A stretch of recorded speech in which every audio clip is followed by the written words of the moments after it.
भगवान की नित्य लीला होने लगी और हर रोज माखन लीला हो रही है।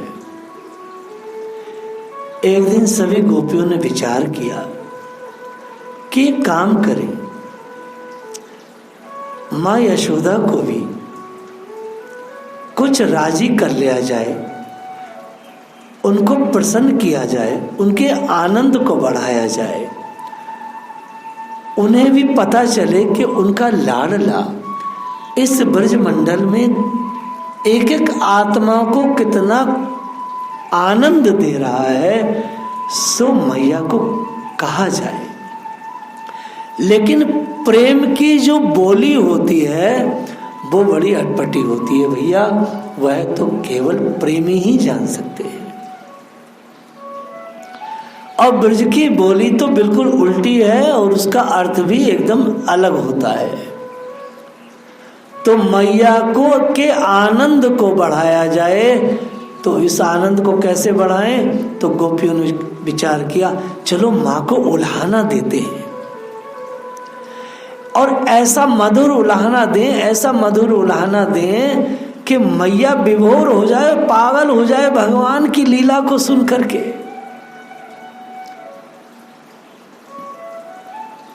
मैया को सब बातें सुना में मैया भी आनंद में झूम उठे और जरा से अंदर से डर भी जाए। कौन डर जाए? मैया नहीं।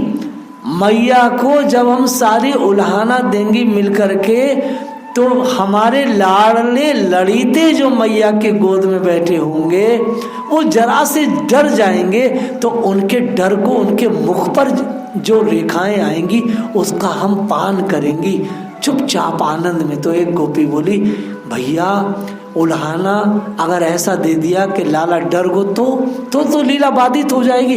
बोले ना, उल्हाना देती देती हम बीच में कभी आंख मार दिया करेंगी, कभी चिकोटी काट लेंगी, कभी मुस्कुरा दिया करेंगी, कभी ठेंगा दिखा दिया करेंगी, तो भगवान ये सोचेंगे कि ये मजाक कर रही है, ये हास्य कर रही है। सब गोपियों ने बहुत सुंदर भाव रखे। उल्हाना बसान मुचुन क्वाजित से कोशां संजात सा। आचार्य सुखदेव श्रीमद् भागवत के 10वें स्कंद के 8वें अध्याय में बहुत सुंदर वर्णन कर रहे हैं। वो छोटा सा हमने सूत्र उठाया है।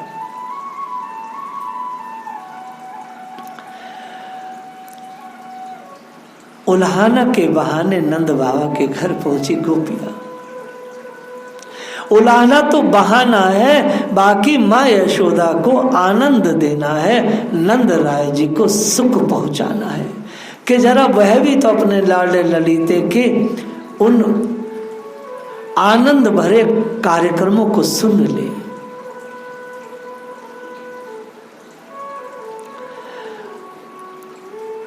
गोपियां उल्हाना देने पहुंची। आनंद वृंदावन चंपू में एक गोपी कहती है ब्रजरानी से, माँ यशोदा से, अरे मैया मैं तो को कहा बताऊं, यह जो तेरा लाला है यह तो छोटा सा है, पर ये जरा सा बच्चा नहीं है मैया, ये बड़ा उछल हो गया है।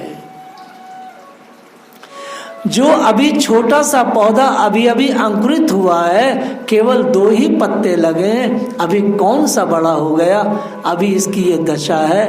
मैया याने सारे भवनों को कपा रखा है। जब इसकी शक्ति का विकास हो जाएगा तो मोह को ऐसा लगे मैया ये संसार को पछाड़ देगो। इसकी आजकल बड़ी चेष्टाएं ऐसी हो गई हैं, तो जब ये विशाल वृक्ष बनेगा, शाखा पत्र पुष्प और फलों से समन्वित हो जाएगा ये तुम्हारा नीलमणि, तो हे मैया जे बताओ जे करेगो काफी। मैया जरा सोच लो, इतना ही कहीं और अगली बात कह न सकी तो देखा श्याम सुंदर की ओर, तो देखते ही मोहित हो गई। इतनी बड़ी बात कहने के बाद गोपी ने जब प्यारे को देखा तो मोहित हो गई, आंखों से प्रेम आंसू आ गए, चुप हो गई। स्वर्ण सिंहासन पर यशोदा रानी बैठी है और ये उनकी गोद में बैठे हैं। निरक्षय साक्षात कृष्ण कृष्णम अग्रे दुधा वितने नवनीत मेकम, श्री कृष्ण कणा अमृत में कहा गया है।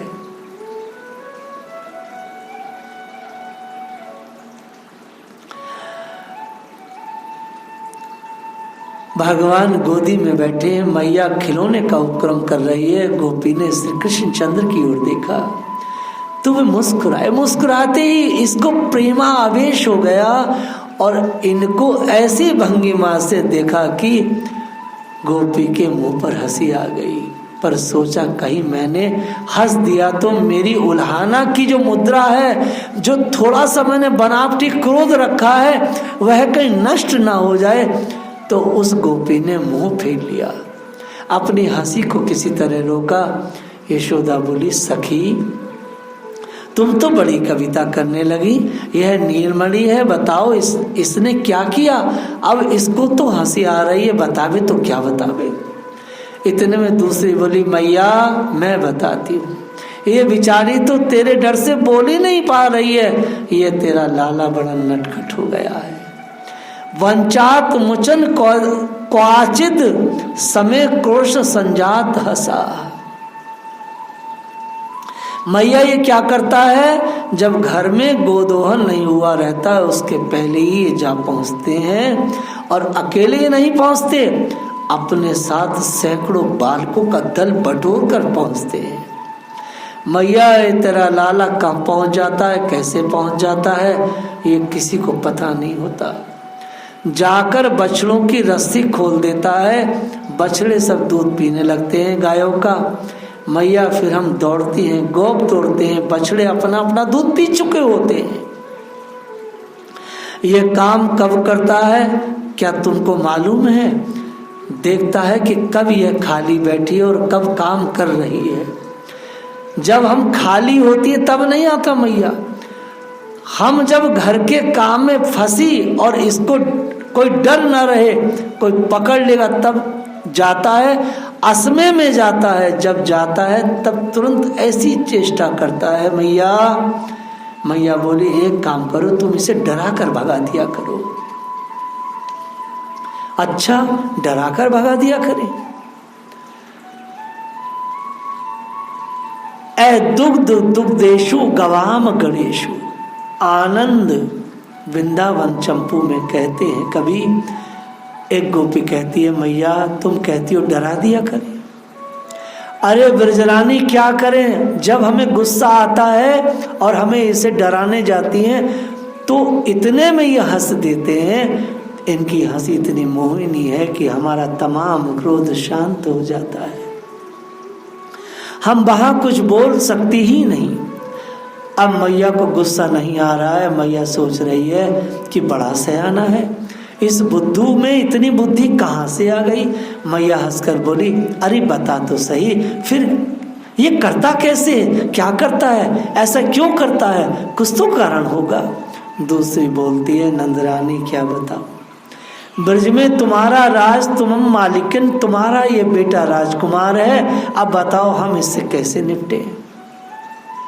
अरे मालिक का लड़का है, राजकुमार है, तो इसका दोष कैसे बताए। तुम नाराज ना होना, देखो ये बड़ा चटोर हो गया है।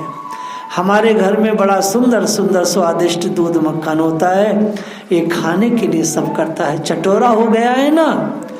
जब हम बछड़ों को बांधने जाती हैं तो ये हमारे घर को सूना देखकर घर में प्रवेश कर जाता है।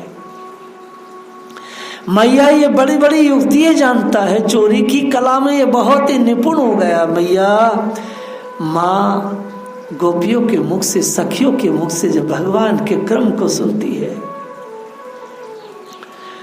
तो मैया बड़ी विभोर हो जाती है, मैया बड़ी प्रसन्न हो जाती है। स्तयो पाए गुरूर अखिले है। गोपाल चंपू में कहा गया है, मैया ये तेरा लाडला संसार के जितने भी चोर हैं उन सबका ये गुरु है। मैया बड़ी जोर से खिलखिला के हंसी। मैया ये शिशु स्वभाव बस ये तेरे घर में छिपकर खा लेता होगा, इसमें कौन सी बड़ी बात होगी मैया, परंतु ये शिशु नहीं है मैया, ये तो सबका पुराण पुरुष है, ये तो दादा है मैया।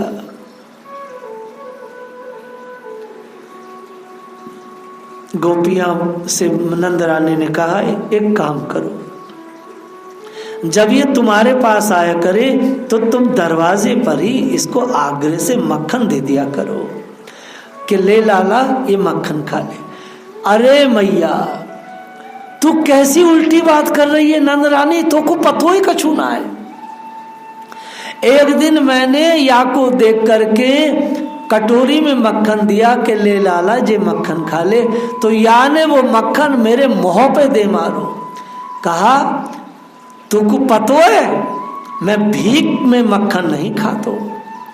एक काल में मैंने एक बार भीख मांगी थी, अपने दादे परदादे की सब नाक कटा ली। अरे गोपी तू मुंह को भीख मांगा समझ रही है, मैं भीख से नहीं खाता।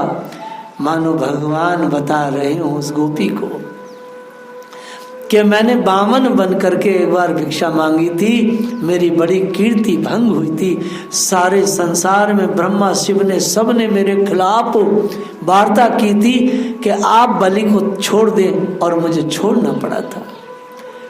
गोपी अब मैं कभी भीख नहीं मांगूंगा, मैं तो कमा के खाता हूँ।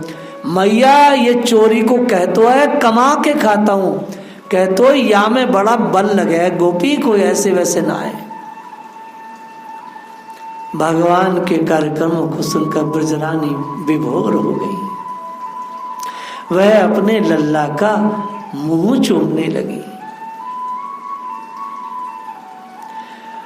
मां की ओर देखा ठाकुर जी ने और गोपियों की ओर देखा, और मैया के स्तन में भगवान ने अपने मुंह को छुपा लिया।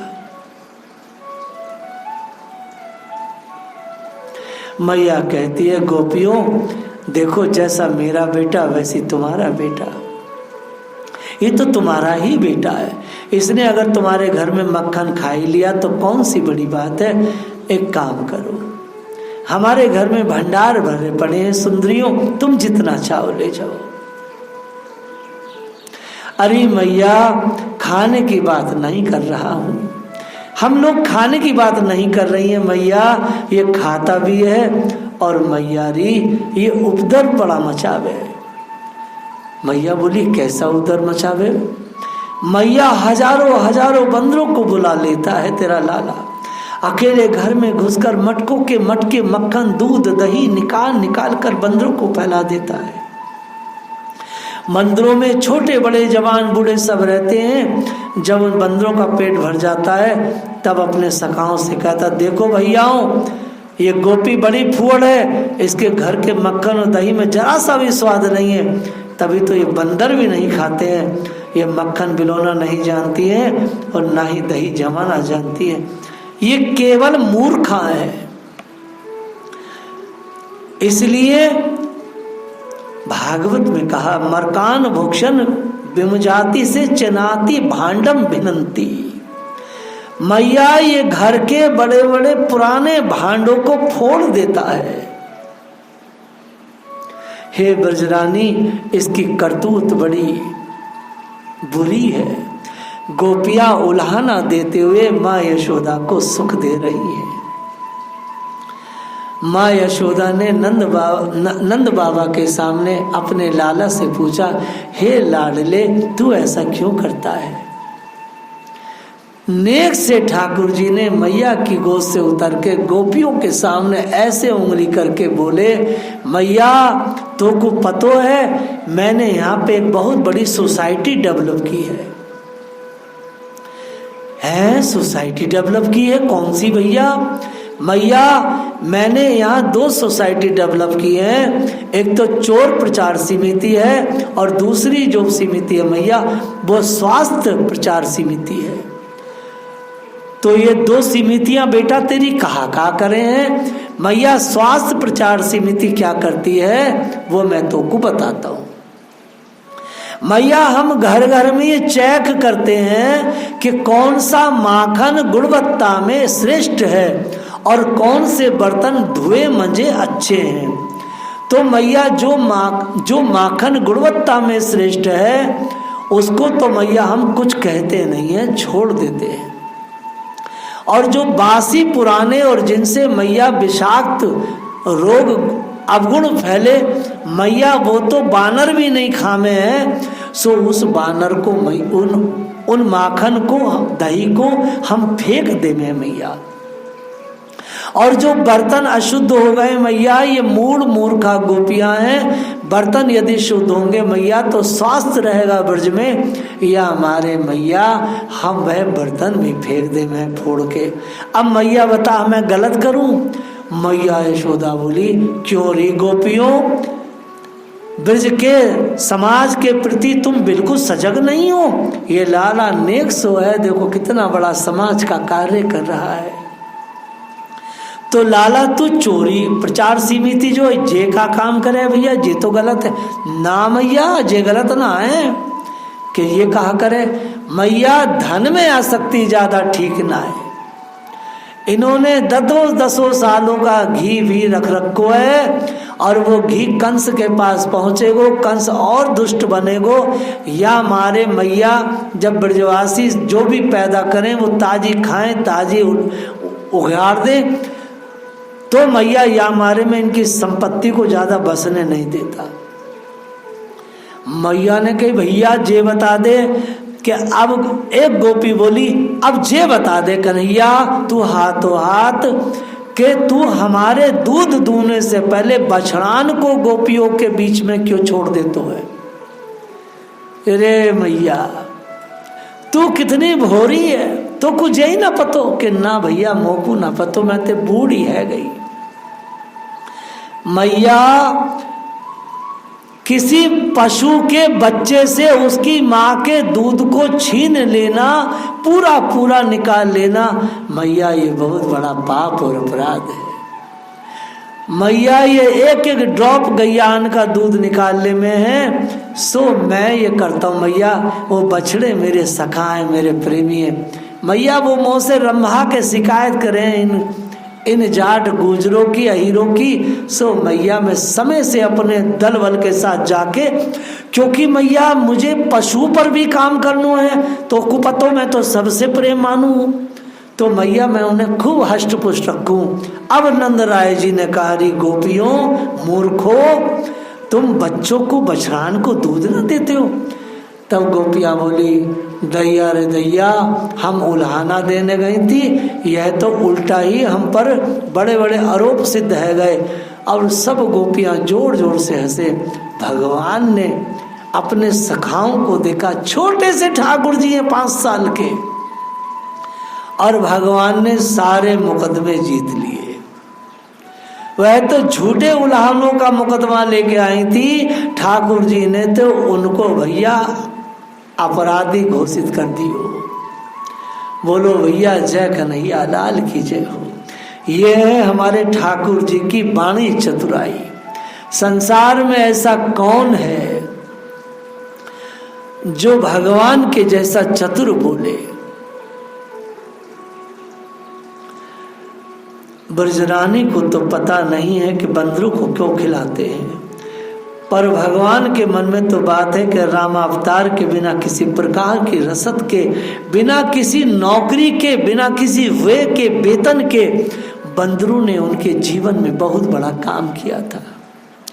बेचारे अपने आप वृक्षों पर जाएं, राक्षसों को मार सहें और अपने आप फल तोड़कर खाएं। कौन सा रसद विभाग राम जी के साथ चलता था भैया। बंदरों ने तो एक दिन कहा था महाराज हम इधर उधर लेकर खा लेते हैं, आप हमारी परवाह मत करो। लेकिन कभी आपके हाथ से खाने का अवसर भी मिले ठाकुर जी, ऐसी आप हम पर कृपा करना। तो राम जी ने कहा था कि कृष्ण अवतार में हम आपको अपने हाथों से खिलाएंगे, आप चिंता न करें। सो श्री कृष्ण अवतार में ठाकुर जी बंदरों को अपने हाथ से माखन और दही अपने हाथ से खिलाते हैं। कोई पारिश्रमिक नहीं दिया था राम जी ने, इसलिए वो अब दे रहे हैं। अब जब बंदरों की बात आई तो भगवान हंस पड़े, नंदरानी भी हंस पड़ी, गोपियां भी हंसी, क्योंकि भगवान ने बंदरों की बात को अपने मन में रखा और उसको स्पष्ट नहीं किया कि इन बंदरों की बात को मैं मैया से क्या कहूँ। भगवान इस बात को छुपा गए, अपने हृदय में छुपा गए। नंदरानी बड़ी भोली है, गोपियां भी भोले हैं, भगवान भी भोले हैं, ब्रज की लीला भी भोली है, ब्रजवासी भी भोले हैं, और ये संपूर्ण लीला भी भोली है। जो भोलेपन से इस लीला को गाता और सुनता है, भोले भाले भगवान उसके हृदय को कभी नहीं छोड़ते। बोलो जय श्री राधे। भैया इस मीठी कथा को आप सुन करके शेयर जरूर किया करें भैया। जय श्री राधे।